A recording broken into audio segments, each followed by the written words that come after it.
Pa mislim da smo ušli dobro u utakmicu, naravno bilo je 10 razlike na poluvremenu, imali smo nekih možda primljenih golova koje nismo očekivali, ali mislim sve u svemu da smo poslije puta odigrali dobro i naravno drugo poluvrijeme sve cure su dobile šansu i mislim neke su malo bolje iskoristile, neke ne, ali opet mislim da će to sve doći. Čestitam jednoj i drugoj ekipi na dobroj utakmici.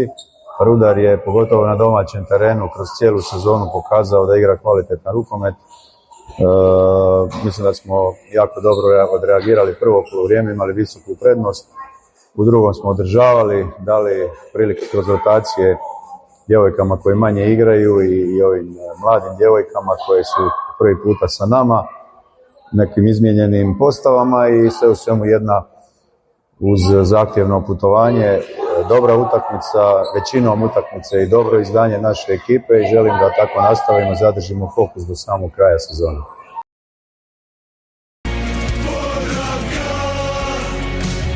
Dok srce kuca mi u grudima.